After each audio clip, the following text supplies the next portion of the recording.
الحمدللہ رب العالمین والصلاة والسلام علی رسولہ الکریم اما بعد فاعوذ باللہ من الشیطان الرجیم بسم اللہ الرحمن الرحیم انہم یقیدون قیدا واعقید قیدا فمحل الکافرین امہلہم رویدا صدق اللہ مولانا العظیم رب اشرح لی صدری ویسر لی امری واحلل عقدۃ من لسانی یفقہوا قولی۔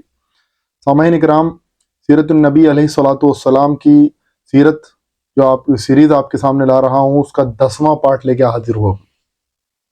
آج کی بات ہم یہاں سے شروع کریں گے۔ سب سے پہلے آپ جان لیں کہ پچھلے پارٹ میں ہم نے جو بات ختم کری تھی وہ یہ کری تھی کہ اللہ کے رسول علیہ الصلوۃ والسلام نے اب عام دعوت کا اعلان شروع کر دیا، یعنی آپ کوہ صفا پہ چڑھے اور آپ نے عام دعوت شروع کر دی۔ اب تک تو اپن خاص رشتہ داروں میں اور دوست و یاروں میں دعوت ہو رہی تھی، وانذر عشیرتک الاقربین آیت کے تحت۔ اب جو ہے عام دعوت کا اعلان ہو چکا تھا۔ اب ظاہر سی بات ہے، دعوت عام ہو رہی تھی تو آپ کی مخالفت بھی عام ہونی تھی اور بڑے زور و شوروں پر ہونی تھی، اور قریش کا جو نیچر تھا اس کے مطابق ہونی تھی، اور وہ ہوئی بھی۔ اب دیکھیں، اس کے تعلق سے بات ہم کریں گے، لیکن سب سے پہلے میں آپ کے سامنے نبی کریم علیہ الصلوۃ والسلام کی 3 بڑی خصوصیات کا ذکر کرنا چاہتا ہوں۔ ویسے تو نبی کریم علیہ الصلوۃ والسلام کی اور خصوصیات بھی ہیں جو کہ اور رسولوں کو اور انبیاء کو نہیں ملی علیہ الصلوۃ والسلام، لیکن ان میں 3 تو جو بڑی ہیں، جو سیرت سے کے ٹاپک سے جو ہے ریلیٹ کرتی ہیں اور ابھی کے عنوان سے جو چل رہا ہے وہ آپ کے سامنے رکھنا چاہتا ہوں۔ پہلی جو ایک خاصیت تھی اللہ کے رسول علیہ الصلوۃ والسلام کو، جو اور نبی کو یا رسول کو نہیں ملی، وہ یہ تھی کہ اللہ کے رسول علیہ الصلوۃ والسلام ساری دنیا کے لیے نبی بنا کے بھیجے گئے۔ یعنی جو اب تک جو نبی آ رہے تھے وہ کسی خاص قوم یا خاص علاقے کے لیے آ رہے تھے، ان کی طرف بھیجے جا رہے تھے۔ اب اللہ کے رسول کو بھیجا گیا، اور قرآن مجید میں اس کی وضاحت بھی ہو گئی سورہ انبیاء سورہ سبا کے اندر۔ وما ارسلناک الا رحمۃ للعالمین وما ارسلناک الا کافۃ للناس بشیرا ونذیر، کہ ہم نے آپ کو پورے جہان کے لیے رحمت بنا کے بھیجا ہے، اور آپ کو تمام انسانوں کے لیے جو ہے بشیر، خوشخبری دینے والا، اور نذیر، ڈرا دینے والا بنا کے بھیجا ہے۔ اسی طرح سے دوسری جو خصوصیت تھی اللہ کے رسول علیہ الصلوۃ والسلام کی، جو کہ دوسرے نبیوں کو نہیں ملی، وہ یہ تھی کہ تمام جتنے بھی نبی آئے ان کے دین کو ٹیمپرڈ کر دیا گیا، یعنی تورات جو ہے اس کو بدل دیا گیا، انجیل کو بدل دیا گیا، اس سے پہلے صحف ابراہیم و موسیٰ جو بھی تھے ان میں ترمیم کری گئی۔ لیکن اللہ تبارک و تعالیٰ نے سورہ ہجر میں یہ بھی بات واضح کر دی، انا نحن نزلنا ذکر وانا لہ لحافظون، کہ ہم نے ذکر کو نازل کرا ہے اور ہم اس کی حفاظت کریں گے، یعنی قرآن مجید کی۔ یعنی اب یہ دعوت بدل بھی نہیں سکتی، اللہ تعالیٰ نے اس کی حفاظت کا ذمہ لیا۔ تیسری خصوصیت جو تھی اللہ کے رسول علیہ الصلوۃ والسلام کی، وہ یہ تھی کہ جتنے بھی انبیاء یا رسول آئے ان پر دین مکمل نہیں ہوا، نہ ان کی کتابوں میں یہ بات آئی، نہ ہی اللہ کے رسول علیہ الصلوۃ والسلام نے کبھی حدیث میں یا قرآن میں یہ بات وضاحت سے آئی کہ بھئی پچھلے نبیوں پر یا رسولوں پر دین مکمل ہو گیا تھا۔ ایسا کبھی بھی نہیں آیا۔ یہ اللہ کے رسول علیہ الصلوۃ والسلام کے ساتھ خاص تھا معاملہ، اور قرآن مجید میں سورہ مائدہ آیت نمبر 3 کا ایک ٹکڑا ہے، الیوم اکملت لکم دینکم واتممت علیکم نعمتی ورضیت لکم الاسلام دینا، کہ آج ہم نے تمہارا دین تمہارے لیے کامل کر دیا، تم پر اپنی نعمت تمام کر دی، اور تمہارے لیے اس بات کو پسند کیا کہ تمہارا دین اسلام ہو۔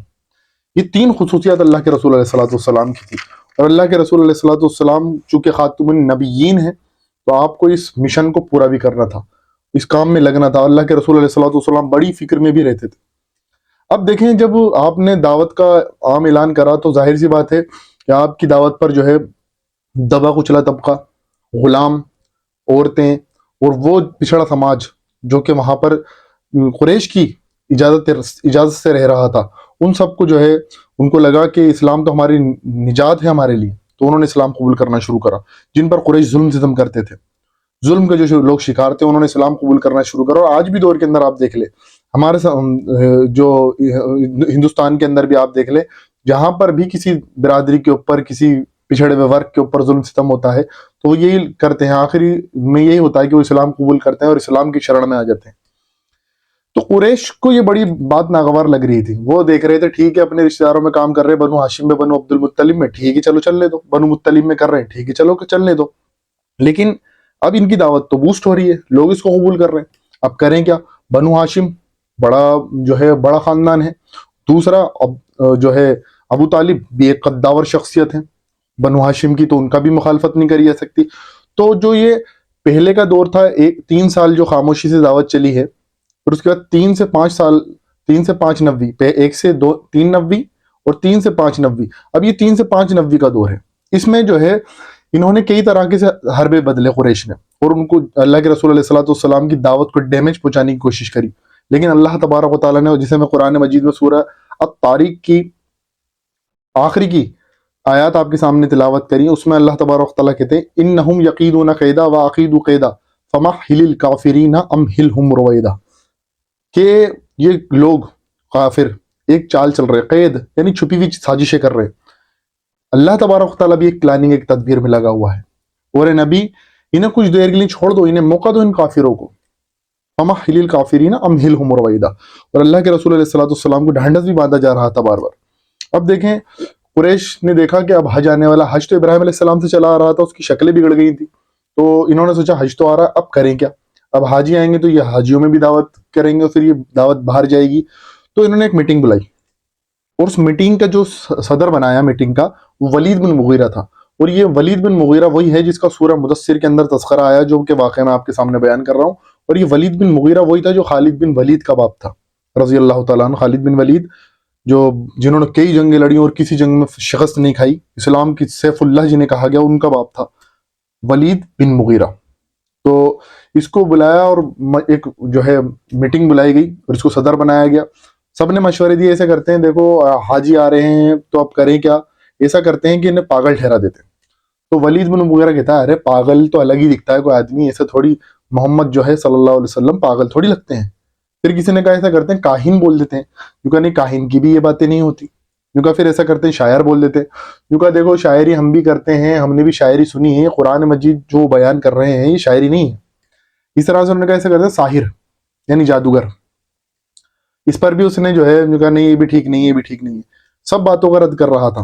تو اتنے میں سب نے کہا اچھا تم ہی رد کر رہے ہو تو تم ہی کچھ بتا دو. تو اس نے منہ سکیڑا, منہ بنایا, پھر جو ہے جھنجلا کے اس نے بات کہی.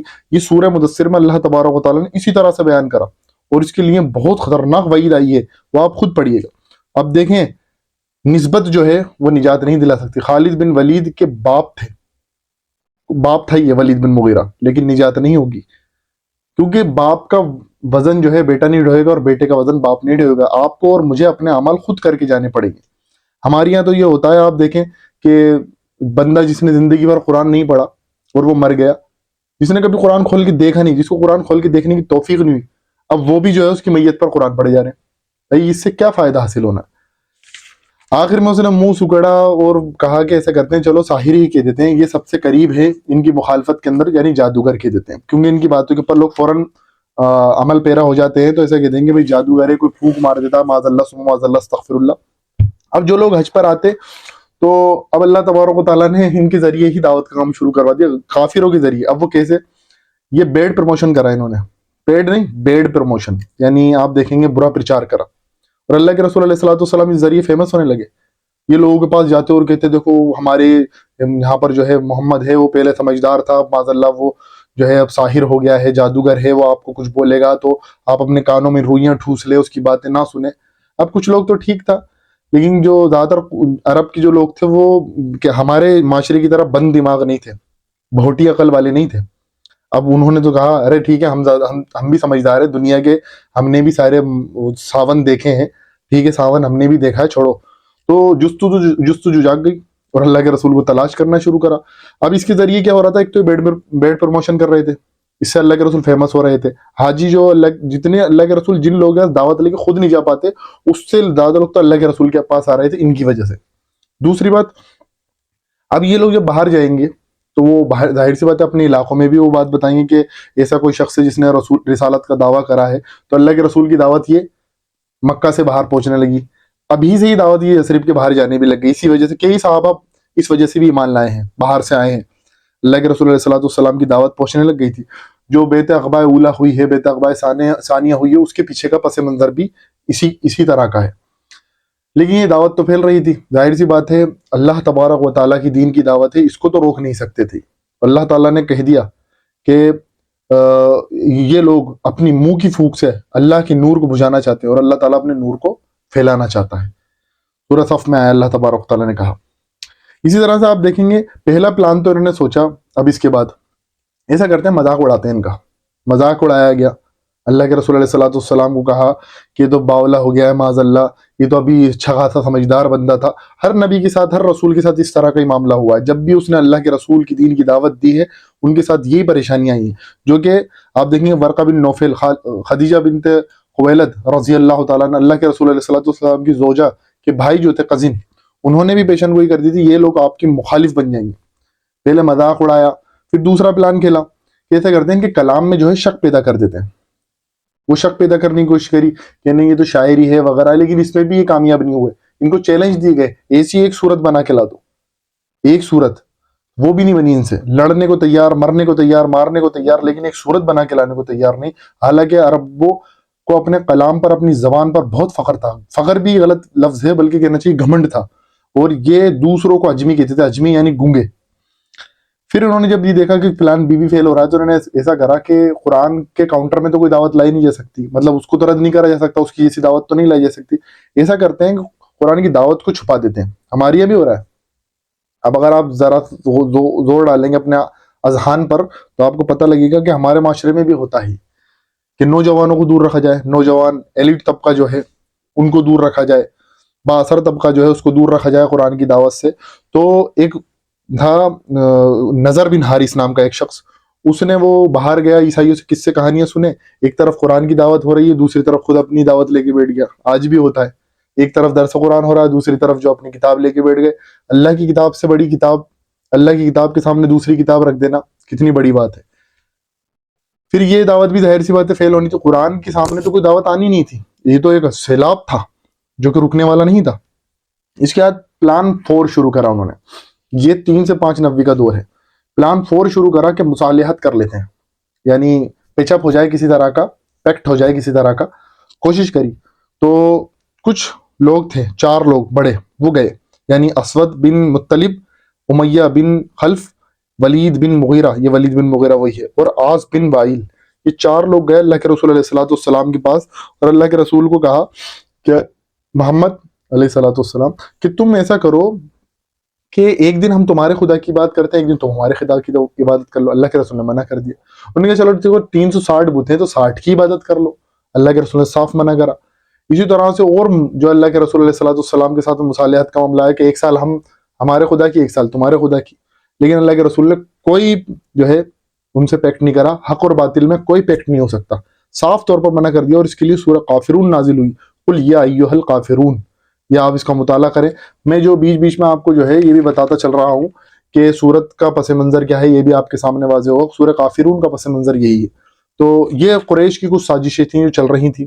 اب اسی کے اندر بلال حبشی رضی اللہ تعالیٰ عنہ، حضرت عمار ابن یاسر رضی اللہ تعالیٰ عنہ، حضرت، یہ تو غلام طبقے تھے، اوپر کے طبقے بھی ایمان لا رہے تھے۔ امیر، بڑے خاندان، امیہ، بنو امیہ خاندان کا ایک بڑا چشم چراغ، حضرت عثمان بن عفان رضی اللہ تعالیٰ عنہ، ہمارے تیسرے خلیفہ راشد رضی اللہ تعالیٰ عنہ، اور اسی طرح سے سالم مولا ابو حذیفہ رضی اللہ تعالیٰ، ابو حذیفہ جو حضرت ہندہ تھیں ابو سفیان کی بیوی، ان کے سگے بھائی شروع میں ایمان لیا ہے۔ اسی طرح سے بڑے بڑے اور شخصیات بھی ایمان لا رہی تھی، جیسے ام حبیبہ جو ہے حضرت معاویہ کی بہن، وہ ایمان لے آئی۔ تو اللہ کے رسول علیہ السلام کی دعوت جس کے کانوں میں پڑتی، وہ اس کا دل جو ہے اللہ کے راہ کی طرف بڑھنا شروع ہو جاتا، وہ اس کے اندر ایک جستجو پیدا ہو جاتی۔ جب آخرت کی باتیں ہوتی، اب جو ہٹ درم لوگ ہوتے ان کے دل نہیں پگھل رہے تھے، جو کٹر تھے، جو فاسق تھے، ان کے دل نہیں پگھل رہے تھے، لیکن اللہ تبارک و تعالیٰ کی طرف دبا کچلا طبقہ بھی اللہ کی دین کی طرف آ رہا تھا، اور بڑا جو ایلیٹ کلاس کے لوگ تھے وہ بھی آ رہے تھے۔